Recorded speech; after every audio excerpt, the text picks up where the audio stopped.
എന്റെ അമ്മേ.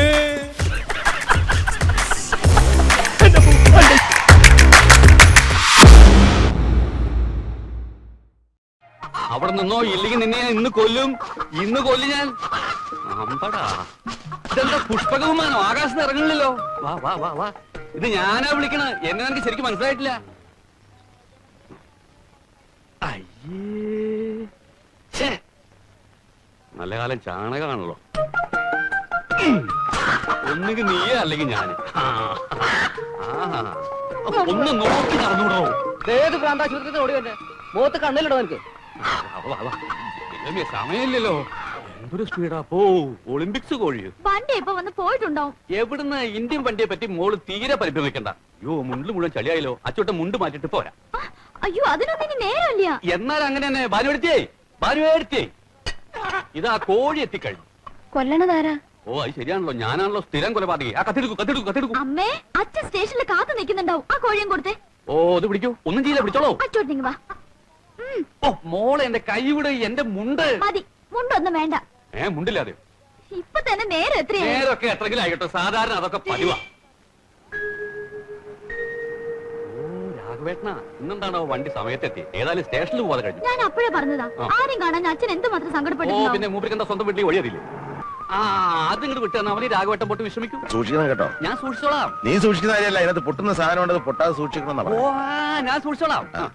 ഒരു ദിവസം രാത്രി അത്തിപ്പെട്ടിന്ന് ഗുമ്മുടിപ്പുണ്ടിലേക്ക് വരിക. M2 down. പാളം തെറ്റിക്കിടക്ക. ഞാനപ്പോ ഡ്യൂട്ടിയിലല്ല, വെറുതെ ഒരു നൈറ്റ് വാക്കിന് ഇറങ്ങിയതാ. ഈ M2 ഡൗൺ എന്ന് പറയുന്ന സാധനം ഉണ്ടല്ലോ, പറന്നാ വരുന്നതേ. സിഗ്നൽ നോക്കിയപ്പോ പച്ച. എന്റെ ഉള്ളൊന്ന് കത്തി. ഫാക്ടറി പണിയും കഴിഞ്ഞു വരുന്ന ആയിരക്കണക്കിന് തൊഴിലാളികളുണ്ട് വണ്ടിക്കകത്ത്. പിന്നെ ഞാൻ വേറെ ഒന്നും ആലോചിക്കാൻ പോയില്ല. ഷർട്ട് അങ്ങോട്ട് വലിച്ചൂരി തീപ്പെട്ടിക്കൊള്ളി ഒരിച്ച് കത്തിച്ചിട്ട് പാളത്തിലേക്ക് എടുത്തൊരു ചാട്ടാണ്. ഓ, തീ കണ്ടപ്പോ ഡ്രൈവർക്ക് കാര്യം പിടികിട്ടി. അയാൾ സഡൻ ബ്രേക്ക് ഇട്ട് വണ്ടി നിർത്തി. ഇതുപോലെ രംഗം ഞാനൊരു തമിഴ് പടത്തിൽ കണ്ടിട്ടുണ്ടല്ലോ. തമിഴ് പടത്തിലോ? ആ പച്ചവിളക്ക്. ശിവാജി ഗണേശൻ ഇതുപോലെ തന്നെ ഷർട്ട് കത്തിച്ച് വണ്ടി നിർത്തുന്നുണ്ട്. രാഘവേട്ട ആ പടം കണ്ടിട്ടുണ്ടല്ലേ? ഇത് പടത്തിലെ കാര്യമല്ല, ഞാനിത് ശരിക്കും ചെയ്ത.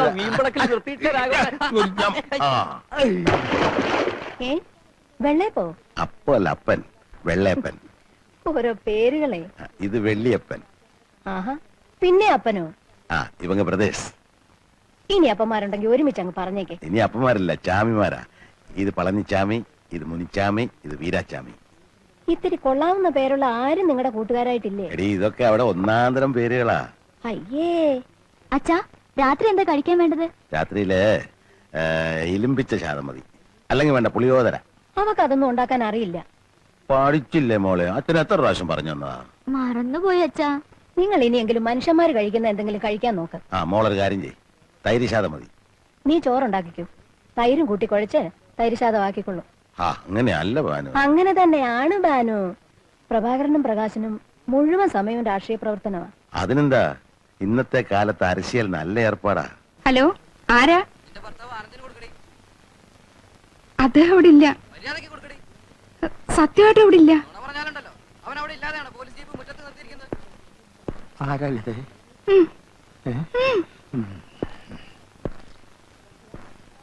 Sub inspector Anandan speaking. അധികകാലം ആനന്ദിക്കേണ്ടി വരില്ല. നിന്റെ അന്ത്യം അടുത്തു കഴിഞ്ഞു. ഞങ്ങളുടെ പാർട്ടി പ്രവർത്തകരെ തല്ലിച്ചതച്ച് നീ കുറെ സൂചിച്ചില്ലടാ.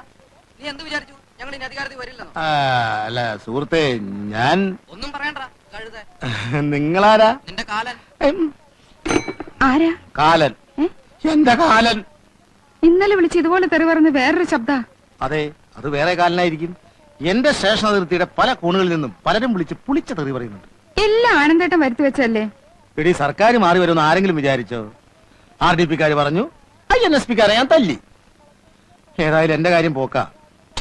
നമ്മളെ മക്കളെ അവര് കിഡ്നാപ്പ് ചെയ്യുമെന്നാ എന്റെ പേടി. കിഡ്നാപ്പിംഗ് ആണല്ലോ പുതിയ ഫാഷൻ. ഒരു കാര്യം ചെയ്യ്, നാളെ ഒരു പിള്ളേരെ സ്കൂളിൽ അയക്കണ്ട. ഞാൻ പോട്ടെ. ഞാൻ ജീവിച്ചിരിപ്പുണ്ടെങ്കിൽ വൈകുന്നേരം കാണാം.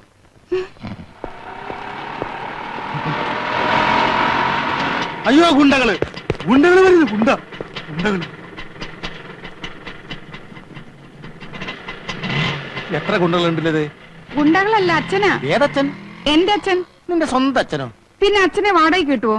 എന്തായാലും നിന്നെ അങ്ങോട്ട് കണ്ടില്ലല്ലോ. നീ വലിയ ആളായിപ്പോയല്ലേ? അയ്യോ, അച്ഛൻ വന്ന കാര്യമൊക്കെ അറിഞ്ഞു. ഇവിടെ ആകപ്പാട് ഒരു മനസമാധാനം അല്ലഞ്ഞിട്ടാ അച്ഛൻ അങ്ങോട്ട് വരാഞ്ഞത്. എന്തു പറ്റി? ആനന്ദനല്ലേ അങ്ങോട്ട് ഓടിപ്പോയെ? അതെ, ഗുണ്ടകളെ പേടിച്ചിട്ടാ. ഗുണ്ടകളോ? അതെ, രാഷ്ട്രീയ ഗുണ്ടകൾ. അച്ഛന്റെ മോൻ പ്രകാശന്റെ പാർട്ടിയിൽപ്പെട്ട ഗുണ്ടകളാ. അവര് പ്രതിപക്ഷത്തായിരുന്നപ്പോ എന്റെ കഷ്ടകാലത്തിന് എനിക്ക് ഒരുപാട് പേരെ ദ്രോഹിക്കേണ്ടി വന്നിട്ടുണ്ട്. അതിന് അവരിപ്പോ പ്രതികാരത്തിന് ഉപയോഗിക്കുക. ആഹാ, ആരെ നമ്മൾ അന്തമാതിരി ദ്രോഹിക്കാൻ പാടില്ല ആനന്ദ. എന്ന് വെച്ചാ ഭരണത്തിലിരിക്കുന്ന പാർട്ടി പറയുമ്പോ ചെയ്യാതിരിക്കാനൊക്കോ? പ്രകാശൻ ഇപ്പൊ ഭരിക്കുന്ന പാർട്ടിയുടെ ഏതാണ്ട് വലിയ നേതാവൊക്കെയാണെന്ന് പറയുന്ന കേട്ടല്ലോ. എന്ത് നേതാവ്? അല്ലാതെ ഒരു ഞാഞ്ഞൂള് വിചാരിച്ചാലും തടി രക്ഷപ്പെടുത്താൻ പറ്റുവേ.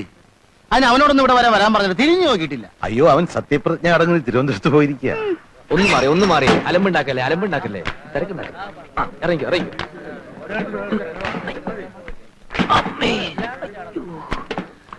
പോയിന്നുകൂടി ലോറിയുടെ കാര്യം നമുക്ക് വൈകുന്നേരം സെറ്റിൽ ചെയ്യാം. ഹലോ KRP, എങ്ങനെയുണ്ടായിരുന്നു സത്യപ്രതിജ്ഞ ചടങ്ങ്? സത്യം പറഞ്ഞ കലക്കി.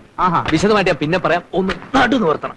400 കിലോമീറ്റർ അങ്ങോട്ടും 400 കിലോമീറ്റർ ഇങ്ങോട്ടും ലോറിയിൽ ഒരു ഒറ്റ നിപ്പായിരുന്നേ. വൈകുന്നേരത്തെ കാര്യങ്ങളൊക്കെ റെഡിയല്ലേ? ഒക്കെ റെഡി. എന്നാ പിന്നെ വൈകുന്നേരം നന്ദി പ്രകടനത്തിന് കാണാം. ശരി. ജയ് ഹിന്ദ്. കലക്കി മറിച്ചു. ഹോ, കേരളം കണ്ട ഏറ്റവും വലിയ ചടങ്ങ്. ഒന്ന് വന്ന് കാണേണ്ടതായിരുന്നു മോളെ. പൂഴി വാരി എറിഞ്ഞ നിലത്ത് വീഴാത്തത്ര ജനക്കൂട്ടം. കതറിന്റെ ഒരു കടലല്ലേ തിരുവനന്തപുരത്ത് ഇളകി മറിഞ്ഞത്. അമ്മേ, സത്യവാചകം ചൊല്ലുന്നു നമുക്ക് കേൾക്കാനൊക്കില്ലമ്മേ. CM ഹാളിൽ പ്രവേശിച്ച് ചടങ്ങ് കഴിയുന്നവരെ ഭയങ്കര കരഘോഷമാണ്.